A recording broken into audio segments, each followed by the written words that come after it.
Good morning and welcome to today's adult story time. We're so happy that you could join us.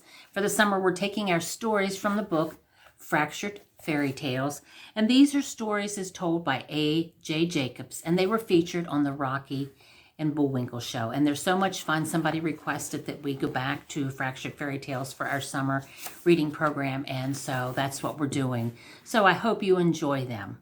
Today's story is Aladdin's Lamp. Centuries ago in ancient Arabia, there was a modest little lamp shop owned and operated by a young man called Aladdin, largely because Aladdin was his name. His lamp business wasn't exactly booming, largely because Aladdin didn't have any lamps. You see, the place was a front. Aladdin had a pinochle game going in the back room. Then one day, a very rich and powerful king, as if there are any other types, walked into the shop. "I need a lamp," said the king. "Sorry, your highness, can't sell you a lamp. How about a deck of cards?" "Get me a lamp, or I shall have you thrown into a dungeon for insolence. I'll be back at 3:30 sharp to pick it up."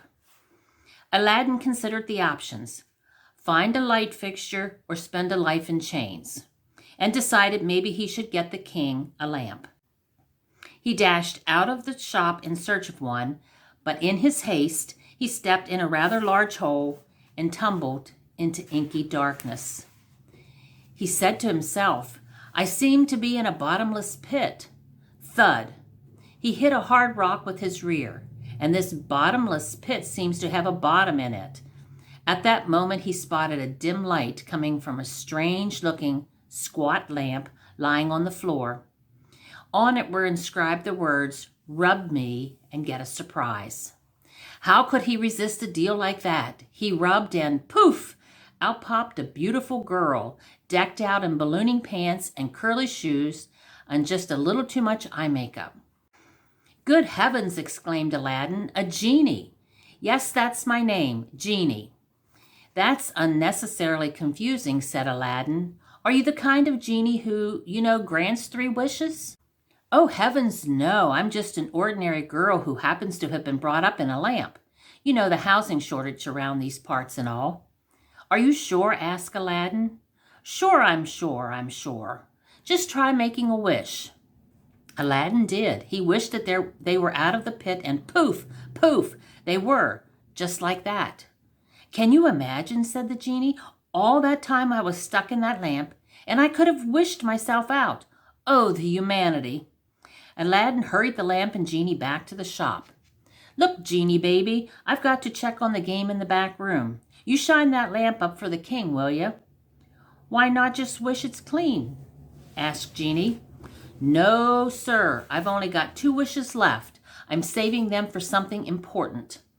Aladdin slipped into the back room, and Genie set to rubbing the lamp that once held her prisoner. But as soon as she began, poof, another genie appeared.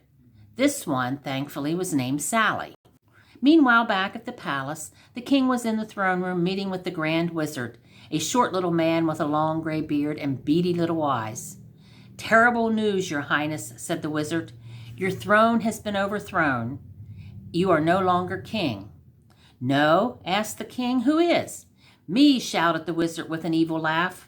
With that, the king disappeared through a trapdoor, and the Grand Wizard sat on the throne and surveyed the plush, carpeted, tastefully appointed throne room. "You know what this needs?" he said to himself. "A nice lamp. We may be in the Dark Ages, but does everyone have to take that so darn literally?" With that, the wizard went to the only lamp shop in town, Aladdin's. But by this time, the shop was jam-packed with recent inhabitants of the lamp. Sally, Jeannie, Susie, Jackie, and plenty more. Apparently, the lamp was sort of a pint-sized condominium complex, with all the genies living in different parts of the lamp. "Who's in charge here?" interrupted the wizard. "I'd like to buy this lamp, although it's a little dirty." The wizard picked up the lamp and began trying to rub it clean. But who should appear but, here's the rub, the king. "But how did you get in the lamp?" stammered the wizard. "Don't ask me, Bub," said the king, who was a bit fed up by this time. "It was your trapdoor. Now prepare to defend yourself." The king drew a sword. The genies drew breaths. At that moment, Aladdin, who had just emerged from the backroom pinochle game, saw this impending mess and came up with a brilliant idea. He could stop this chaos and get out of this pinochle business if only he wished himself king. "I wish I were king," shouted Aladdin. Nothing happened. Everyone turned to him. "Oops," he said. You see, he had used up his wishes back in the game when he wished for an ace of hearts and an ace of clubs. He needed to rub the lamp and get more wishes. He lunged for the wizard, who was holding it.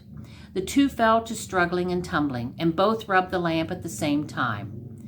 But instead of another Mary or Jenny appearing, nothing appeared. Instead, something disappeared.